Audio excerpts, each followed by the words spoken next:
라미네이트 접착 바로 직후에는 접착제가 100% 다 경화되지 않았기 때문에 보통 저희가 생각하는 90% 정도의 접착 경화가 있을 거고요. 그리고 나서 100%까지 접착제가 다 경화가 되기 위해서는 저희가 생각하는 보통 24시간에서 48시간의 시간이 필요하거든요. 급격히 변하는 음식, 그러니까 가령 뜨거운 음식을 먹었다거나 아니면 차가운 음식을 드시게 되면 라미네이트와 치아 사이에 게재되어 있는 접착제가 팽창이 되거나 아니면 수축해서 거기에 균열이 갈 수가 있기 때문에 온도 변화가 큰 음식은 피하시는 게 좋고요. 시술 후에 1, 2주 동안은 조금 부드러운 음식, 자극이 적은 음식, 이런 음식을 좀 섭취하는 거를 추천드리고, 그리고 나서 앞니가 잘 사용이 되지 않는다는 건 걱정하지 마시고요. 시간이 지나면서 점차 사용이 편하게 되니까 그런 부분에 있어서는 음식은 온도 변화가 큰 음식이라거나 부피가 큰 음식, 딱딱한 음식 등 피하는 게 좋습니다.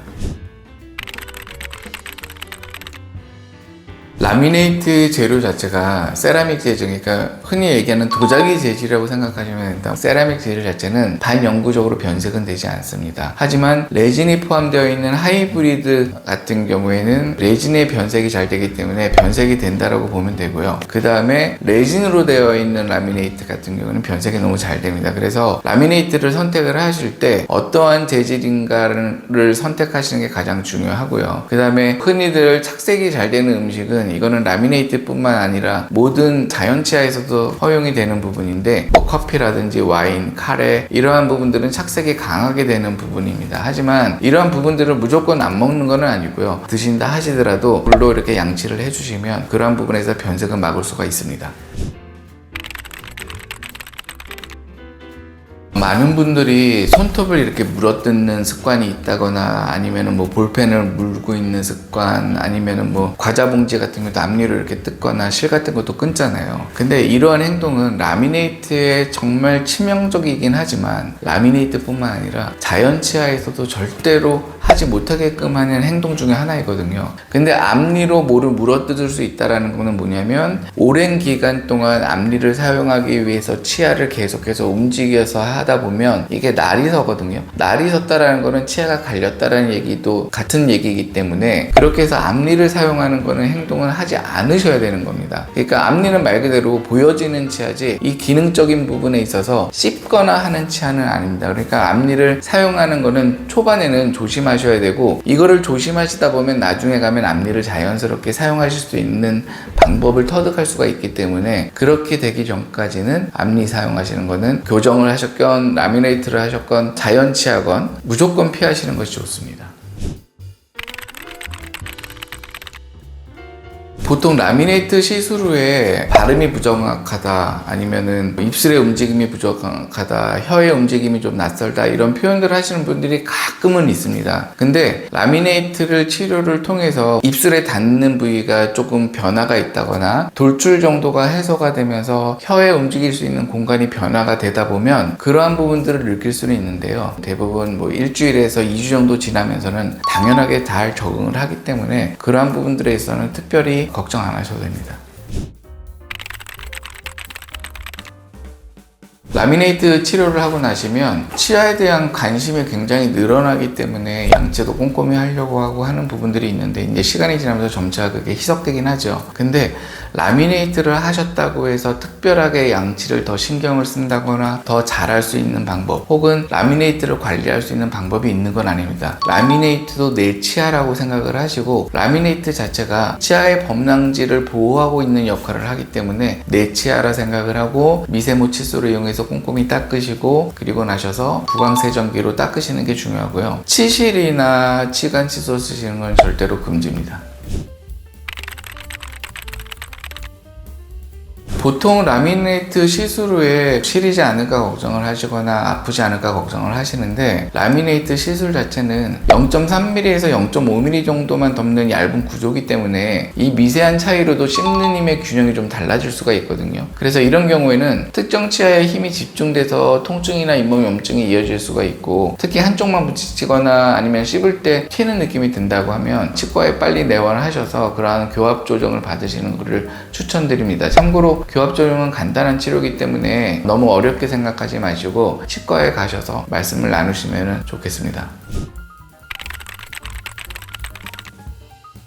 자연 치아 위에 얇게 붙이는 것이 라미네이트이기 때문에 치아와 잇몸의 상태는 여전히 관리가 필요하고요. 이렇게 생각하시면 좋습니다. 라미네이트를 하셨다고 해서 일부러 더 관리를 받거나 아니면 관리를 안 받아도 되는 것이 아니라, 라미네이트를 하셨다 하시더라도 혹은 교정을 하셨다 하시더라도 자연 치아와 똑같이 생각을 하시고 관리를 하시는 게 가장 중요하고요. 그렇게 된다고 하면 6개월에 한 번씩 치과를 방문하셔서 정기검진과 스케일링을 받는 것이 가장 중요하고, 이때 받으시면서 라미네이트 상태도 체크를 받으시고, 혹시 마모나 변색이나 아니면은 파절이나 이런 부분들이 있는지 체크를 받으셔서 조기에 대처할 수 있는 게 가장 중요하다고 할 수가 있습니다.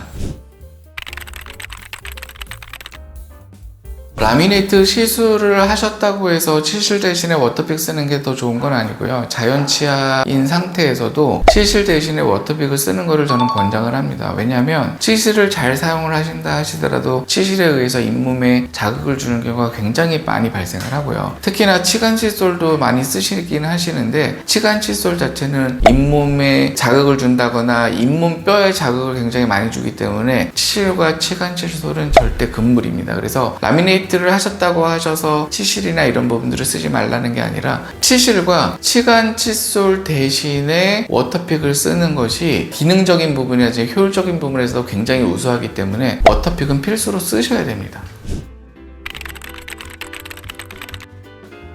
라미네이트를 구성하고 있는 이 세라믹 자체는 거의 영구적이긴 하지만, 라미네이트를 치료해 놓은 치아 자체가 영구적으로 사용이 되는 건 아니잖아요. 그렇기 때문에 라미네이트 자체를 영구적이라고 표현하는 것은 잘못된 표현이고요. 모든 치료가 그렇습니다. 임플란트나 라미네이트나 크라운이나 레진이나 이러한 치료 자체는 저희가 얼마나 잘 치료해 드리냐에 따라서 그 수명도 굉장히 늘어나고 줄어들 거고요. 그 다음에 또 하나 중요한 거는 환자분 본인이 얼마나 잘 관리를 하느냐에 따라서도 굉장히 수명이 달라지는데, 본인이 컨트롤할 수 있는 습관이라든지 이 약물기 습관, 이갈이 습관에 의해서도, 그러한 상태에 의해서도 수명은 크게 달라질 수가 있습니다. 라미네이트를 얼마나 오래 잘 사용할 수 있을까라고 생각을 하시고, 그거에 맞는 적절한 관리 방법을 터득을 하셔서 관리를 하시는 것이 중요합니다.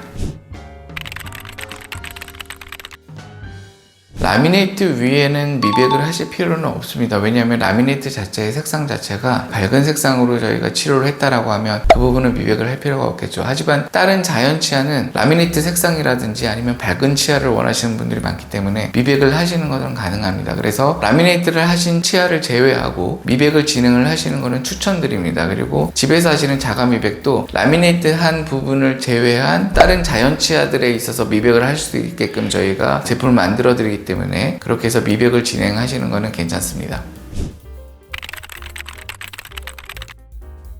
위에는 라미네이트를 하고 아래는 교정을 한다라고 하면 아래 먼저 교정하고 위에 라미네이트를 하는 것도 괜찮고요. 가령 케이스에 따라서 위에 라미네이트 먼저 하고 아래 교정하는 것도 상관은 없을 때가 많이 있습니다. 전체적으로 교정을 하고 나서 부분적으로 라미네이트를 또 한다라고 했을 때는 반드시 그런 경우에는 교정을 먼저 진행하는 게 맞습니다. 이러한 부분들에 있어서는 왜 교정을 하는지, 왜 라미네이트를 하는지에 대한 그러한 명확한 목적을 가지고서는 치과 의사하고 정확하게 상담을 하시는 게 중요한데요. 저희처럼 심미를 전문으로 하는 치과 의사들은 심미 교정을 하는 게 맞는지 아니면은 심미 보철을 하는 게 맞는지 먼저 환자분들의 상태를 보고서는, 혹은 교정이 필요 없는지 라미네이트가 필요 없는지를 보고서는 환자분들한테 설명을 드리기 때문에, 제일 중요한 거는 어떠한 상황인지와 어떠한 목적을 가지고서는 치료를 하려고 하는지를 치과 의사하고 정확하게 상담을 받으셔서 그러한 부분에 있어서 치료 계획을 잡고 순서를 잡으시는 게 중요합니다.